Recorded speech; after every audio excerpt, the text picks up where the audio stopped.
gente, começando mais um vídeo aqui pro canal. E hoje a gente vai ter o terceiro vídeo da série Minha Vida com Mielo Menigoncelli. Gente, eu vou falar pra vocês. Então, gente, hoje eu vou falar pra vocês sobre o meu pós-parto. Como foi o meu pós-parto, né? Aqui onde eu moro, a gente fala resguardo. Não sei por quê. Mas eu não sei se em outros lugares se chama assim. Resguardo, que é o momento, aquele tempo que a mulher tem para ela ficar em repouso, né? Não fazer muitas loucuras para não se dar mal, não ficar doente e tudo mais, não quebrar o resguardo, né? A mulher fica sem saúde, essas coisas. Então, o pessoal mais velho fala isso, né? E aí, o meu pós-parto foi no hospital. Eu tirei praticamente no hospital. Eu passei só 7 dias em casa, eu e Rafael, porque ele teve que voltar para o hospital de novo, com meningite, né? Então, como foi, gente? Vamos do começo, né? Rafael nasceu, e depois que ele nasceu, minha mãe teve direito de ficar comigo 3 dias. 4, por que 4? Porque eu tive uma dor de cabeça do cão, e eu não consegui cuidar de Rafael, não ia conseguir.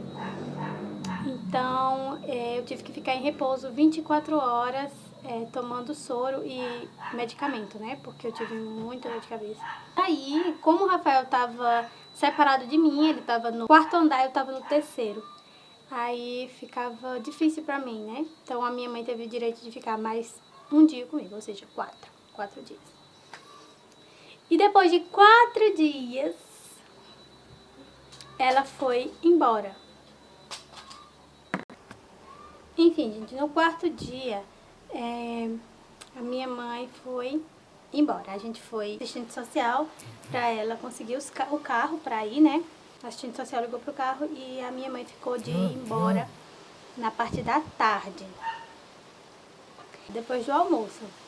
Mas eu não estava segura nem um pouco com meu filho. Também eu não tinha ainda conseguido ter muitos sentimentos por ele, porque graças àquela médica, lá quando eu estava grávida, que ela falou, você não sabe nem se ele vai sobreviver. Então eu tinha muito na minha cabeça, eu não posso me apegar a ele porque ele não vai sobreviver. Se ele sobreviver, ele vai ficar vegetando. Então vai ser muito sofrimento para mim. Então é melhor que eu não tenha esse sentimento, sabe? Era como se fosse isso.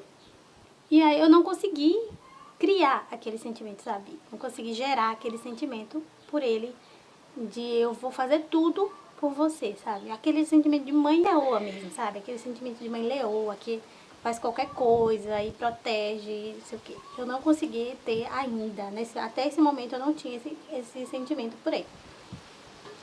E eu não estava cuidando dele, eu ficava no terceiro, ele ficava no quarto com a minha mãe, no quarto andar com a minha mãe. E aí eu falei assim, ó, mãe, fica aqui embaixo que eu vou olhar Rafael lá em cima. No quarto andar onde ele ficava, que era na neonatal, né? No neonatal, ele ficava com 2 enfermeiras, né? Todas as crianças lá, elas ficavam com 2 enfermeiras. 2 durante o dia e uma durante a noite. E aí tinha 2 enfermeiras lá e elas olhavam eles, né? E como o Rafael não mamava ainda, mas Rafael mal abria os olhos, que ele era uma criança totalmente assim, ele não se mexia, nada, ele não se mexia. A cabeça dele já tinha crescido muito, ele nasceu com 39,4 de circunferência, né?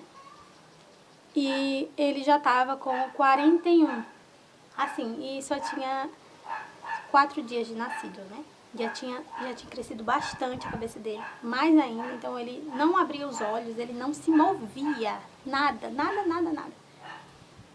Quando ele abria o olho era bem pequenininho, vou deixar a foto aqui. Eu subi e fui dar uma olhadinha nele, minha mãe ficou embaixo, no refeitório, próximo do refeitório, e esperando o almoço. E aí eu subi pra ver ele. Quando eu cheguei lá, as mães começaram, olha mãezinha, a médica veio aqui, a médica de Rafael veio aqui, e ela quer muito falar com você, a pediatra. E eu, nossa, o que aconteceu, né? bom, vou ficar aqui, vou ficar esperando ela. Quando passou, acho que 2 minutinhos, ela veio, né? E falou assim, mãe, eu preciso falar com você porque a cabecinha da sua criança já cresceu, ela já tá com 41 de circunferência. E aí a gente precisa fazer uma punção de urgência na cabecinha dele. Porque Rafael acordou, tava dormindo. Porque senão ele vai ter que fazer uma cirurgia de urgência. Isso não pode acontecer. Vai crescer demais a cabeça dele, ele corre risco de vida. Então a gente vai fazer uma punção com uma seringa. E eu fiquei, nossa, fazer tudo isso. Vai fazer tudo isso e eu vou fazer o quê? Por que você precisa de mim? Aí ela falou, não, eu preciso de você pra levar. Eu falei, mas eu preciso ver. Ela, não, você não precisa ver, porque eu tinha super agonia, essas coisas. E aí ela pegou tudo, Rafael tava de sonda já, porque ele não tava fazendo xixi. Então eles deram um remédio e ele começou a fazer xixi e eles estavam medindo o xixi pra saber se ele fazia sozinho ou se ele tinha bexiga neurogênica. Porque ele já nasceu com essa hipótese, né? Eles tinham essa preocupação dele ter, como ele nasceu inchado e nasceu sem fazer xixi, então era bem óbvio que ele tinha, né? Pra eles. Mas mesmo assim, eles foram fazer exames e tudo mais. Porque depois dos remédios, Rafael começou a fazer xixi sem parar. E aí a gente desceu para o térreo. E lá no térreo tem a sala de ultrassonografia e de raio-x. E foi lá que ele foi fazer a punção da cabeça. E aí cheguei lá, tava cheio de estudante, gente. Cheio de estudante. E a médica pegou ele do meu braço. E ele tava com sondinho na boca e sonda de xixi, né? E ela pegou ele do meu braço. E eu entreguei. E saí de perto daquela sala e fiquei assim. E sentei e coloquei as duas mãos nos ouvidos, porque eu falei, ele vai chorar e eu não quero ouvir ele chorar. Fiz assim. E aí eu vi que não tinha barulho. E demorou o quê? Muito pouco, gente. Não foi nem 5 minutos. Ela já voltou com ele. Quando ela voltou com ele, ela voltou com ele assim, né? Em pezinho, a cabecinha dele no ombro dela. E não dava pra ver ele, né? Ela falou... Eu falei, nossa, já? Ela falou, como seu filho é um guerreirinho, ele nem chorou. Ele é um rapaz mesmo. Quando ela me mostrou ele... Gente, quando ela me mostrou ele era outro. Os olhos dele tinham abrido. Ele tava todo, sabe, mexendo as mãozinhas. Da cintura para baixo ele já não mexeu mais, né? Desde da cirurgia ele já não mexia. Ele só tinha um pouquinho de sensibilidade nos dedos do pé. Que isso é ótimo, né?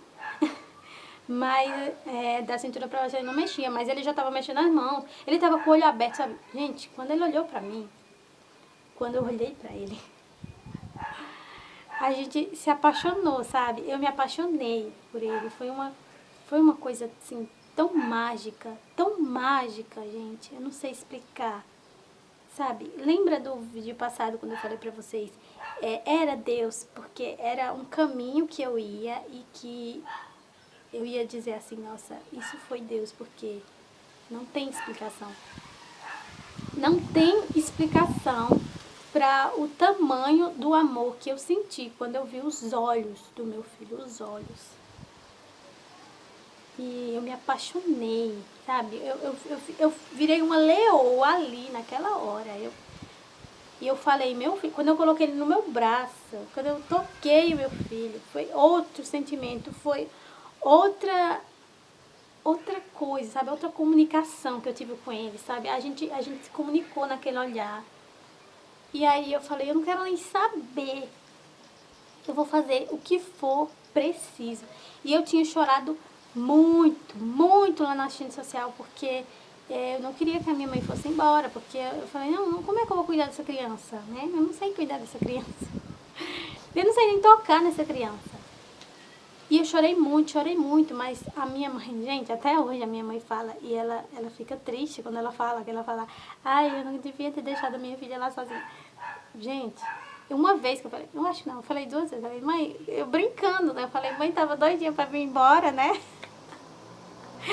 E aí ela colocou na cabeça, ela fica triste, ela acha que fez muito mal a mim, mas ela não fez mal a mim, sabe, gente?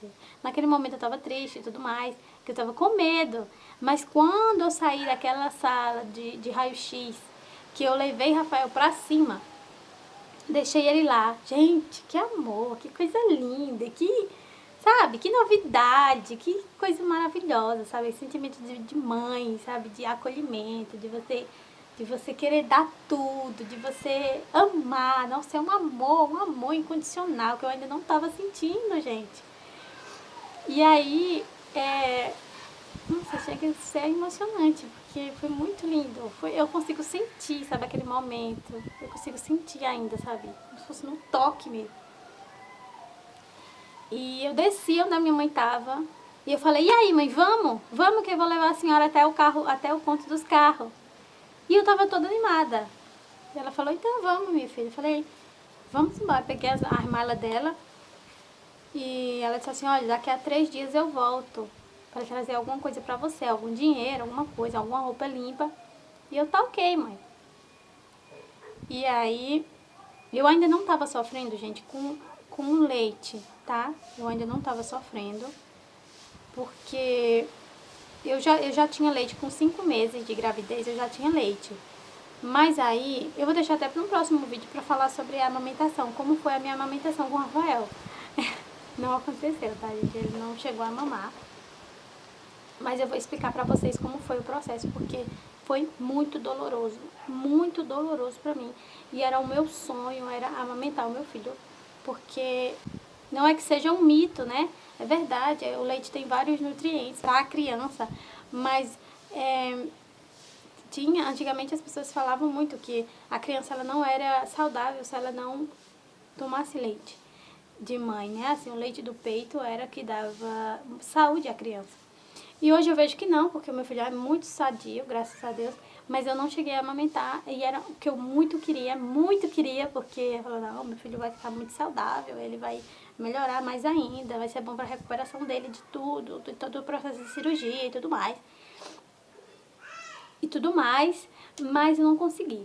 E aí a minha mãe foi embora e eu fiquei, levei até o ponto dos carros e falei, mãe, não se preocupa comigo, porque agora eu vou cuidar do meu filho.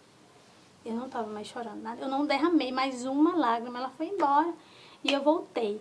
Voltei pra lá pro quarto e começou a minha saga de dormir em cadeiras.